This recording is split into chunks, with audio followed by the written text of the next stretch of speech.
a falta de respeito de alguns candidatos que aproveitam esse momento do horário eleitoral, que é tão precioso para o brasileiro, para fazer acusações, muitas vezes tentando distorcer a imagem de um ou outro, sem respeitar nem a pessoa do candidato, sem respeitar os seus familiares e muito menos o eleitor que se desprende na sua casa, gastando energia, gastando o seu tempo, e isto é realmente, para nós, eleitores, para nós, brasileiros, falta de respeito com a coisa pública, que é o nosso imposto, que quem paga o horário eleitoral, e também a falta de educação, porque não medem as palavras do que está se colocando. Aí eu pergunto ao candidato, o senhor no Senado irá propor mudanças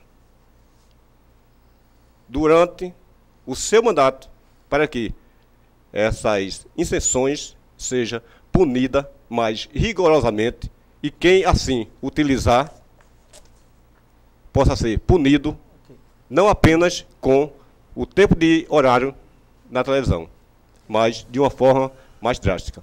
Veja, Marco, a sua indignação é a de indignação de muitos setores que não se conformam em ver esse espaço, que é um espaço nobre, sendo muitas vezes desvirtuado, mal utilizado e até sendo objeto, janelas até de fatos pitorescos, insólitos, do deboche, do achincalhe, da falta de respeito ao eleitor. Há até candidatos que se notabilizam durante o horário eleitoral exatamente pelo fato de serem as figuras mais exóticas e mais bizarras. Portanto, isso é algo que a gente lamenta, porque o processo democrático ele não prescinde do debate, do espaço para conhecimento das ideias, das propostas, e, portanto, a sua indignação é a minha indignação e a de muitos setores. Você tem razão, é preciso disciplinar de forma mais rigorosa a utilização desse espaço. Não também para reduzi-lo àquela situação que vigorava no regime autoritário, onde o sujeito tinha lá que mostrar apenas o retrato e fazer uma espécie de ordem unida. Mas há de se disciplinar para evitar posturas que, a meu ver, desmoralizam o exercício da atividade política. Eu, como no Senado, lhe confesso que essa questão não estava na minha pauta, mas já que você trouxe essa questão, se houver uma comissão que debata esse assunto, eu vou estar alinhado com propostas que disciplinem melhor a utilização desse espaço. Esta é a última rodada de perguntas aqui das organizações não governamentais. Nós temos apenas 8 minutos para as perguntas e para as respostas. Então, vou pedir para vocês serem um pouco mais concisos e que esse ping-pong seja mais rápido. É a última rodada de perguntas e depois teremos as considerações finais do candidato Armando Monteiro. Vou começar com a Paula Albanês. Paula, a sua pergunta. Oi, com proposta de desenvolvimento social, você coloca ampliar a meta de acesso à qualificação profissional. E aí eu te pergunto, como você vê as ONGs nesse processo para ampliação de qualificação profissional? Olha, eu vejo com muito cuidado, porque há experiências no Brasil de instituições e entidades que foram qualificadas para alguns programas, foram cadastradas para programas, e houve uma falta de rigor na seleção e nas exigências, vamos dizer, que precisariam, nos requisitos que precisariam ser atendidos. Houve muitos desvirtuamentos no Brasil de ONGs que foram criadas apenas como plataformas para fazer cursos de má qualidade. E, portanto, eu defendo a ideia de que é razoável, sim, que elas estejam colocadas, mas é preciso um processo muito rigoroso de seleção, porque há de se respeitar o conteúdo pedagógico, o rigor na qualidade dos cursos, sob pena de nós estarmos desperdiçando recursos públicos.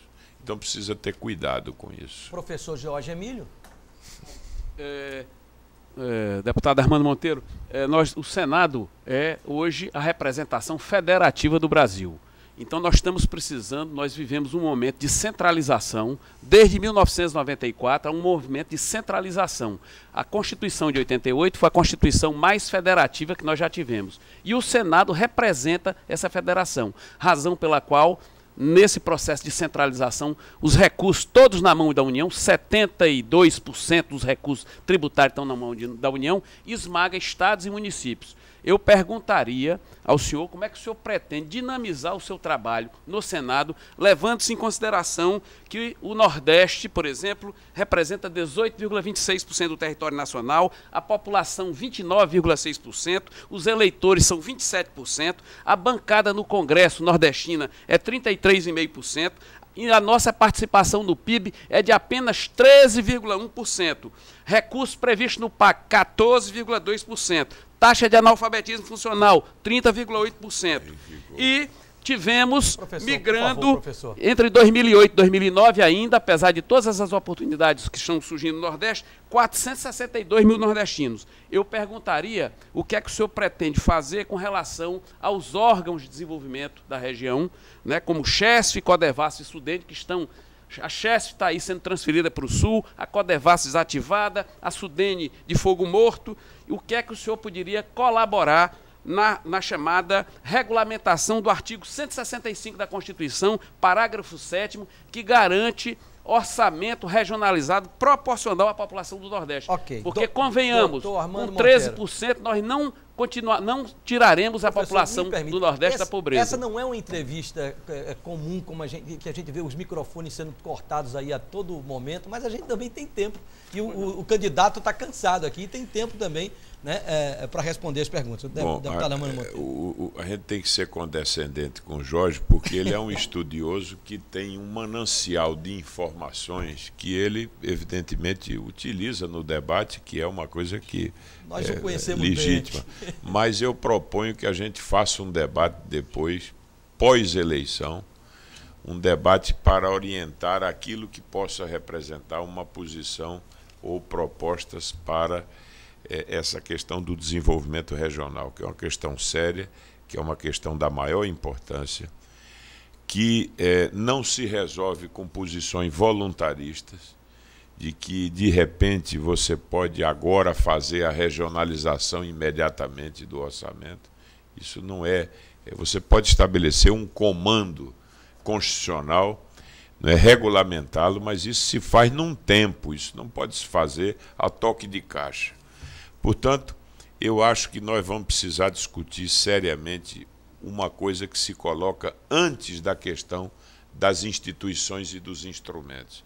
Qual é a nova política de desenvolvimento regional? Que conceito ela deve ter? Nós temos uma certa tendência a reproduzir conceitos que vigoraram há 30 ou 40 anos atrás, quando o mundo era diferente. Então, eu tenho muita vontade de discutir o que é que deve informar uma proposta de uma nova política de desenvolvimento regional, que deve ter muito mais foco no capital humano, na questão da infraestrutura, da logística, de uma política industrial nova, e para isso eu estarei sempre muito interessado em discutir. Marcos Moraes? Candidato, nós sabemos que hoje nós temos um déficit habitacional de mais de 8 bilhões de pessoas que não têm moradia ou moram precariamente. E em 2007 foi lançado Minha Casa Minha Vida, pelo governo federal. Programa muito bom. Porém, com a burocracia do Ministério da Cidade e dos bancos estatais que atendem a esse programa Minha Casa Minha Vida, estamos em 2010. E até hoje, programas que foram dados entrada em 2007 ainda tramitam. E a cada 3 ou 6 meses, as certidões têm que estar sendo renovadas. O que o Senado pode fazer, na sua pessoa, junto lá com mais o nosso senador Humberto Costa, para quebrar essa figura tão cruel que é a burocracia brasileira, principalmente quando trata-se da questão de aprovar e implantar os projetos sociais que venham a beneficiar a classe menos favorecida desse Brasil. Ô Marcos, sua pergunta é importante porque a burocracia é realmente uma doença grave do organismo nacional. O Brasil tem uma cultura que está associada à formação do Brasil, a essa herança colonial, que é uma burocracia realmente insuportável e que contamina todos os processos. E nessa área nós temos problemas burocráticos, entraves burocráticos muito grandes. Os programas são bem desenhados, na hora da execução trava e o programa não se realiza. Mas o programa Minha Casa Minha Vida foi bem desenhado. É um programa que pode responder bem. Agora é preciso atuar para simplificar os processos, rever os processos. E como uma das prerrogativas do senador é fiscalizar o executivo, exercer uma fiscalização sobre o executivo e sobre também estruturas governamentais, empresas estatais, eu terei sempre muita atenção para essa questão da redução e da simplificação dos processos, sobretudo para reduzir a burocracia. Bom, eu quero agradecer aqui a participação das organizações não governamentais, né, pela sabatina, pelas perguntas aqui para o doutor Armando Monteiro, também aos jornalistas, né, convidados hoje, e vou deixá-lo à vontade para as considerações finais, o que a gente ainda pode colocar no finalzinho do programa, doutor Armando Monteiro. Pedro, apesar de estar cansado, porque essa agenda é intensa dos candidatos nessa fase, eu tive muita satisfação de participar do seu programa. Quando cheguei, estava ali, confesso, preocupado assim por já estar cansado, mas graças ao nível do debate, à participação qualificada dos jornalistas, dos universitários, dos representantes das instituições, parece que eu recebi uma boa energia que me fez, inclusive, lamentar já o término do debate. Estava muito animado. Eu quero dizer o seguinte, que foi um prazer para mim estar participando. Quero agradecer a você, agradecer a todos os companheiros. Eu posso nominá-los, o Paulo, o Severino Júnior, o Marcos Silva, que é da bancada aqui dos nossos jornalistas, a Marcela, que nos trouxe aqui com muita pertinência as suas preocupações, o Denis e o Eric Gomes, que valorizaram o debate com a sua participação, a nossa Paula, que trouxe aqui essa sensibilidade e a preocupação com essa questão da criança, o Jorge Emílio, que é um companheiro que eu conheço há anos, que é um militante das boas causas do Nordeste, e ao nosso companheiro Marco Moraes, que trouxe aqui a indignação justa do cidadão eleitor, do cidadão de uma maneira geral, com certas mazelas aí, certos problemas. Então eu tive muita alegria, quero cumprimentar a sua audiência, agradecer essa oportunidade e dizer que estarei sempre à disposição, qualquer que sejam as circunstâncias. Muito obrigado, doutor Armando Monteiro. Só para finalizar, gente, ontem nós tivemos a participação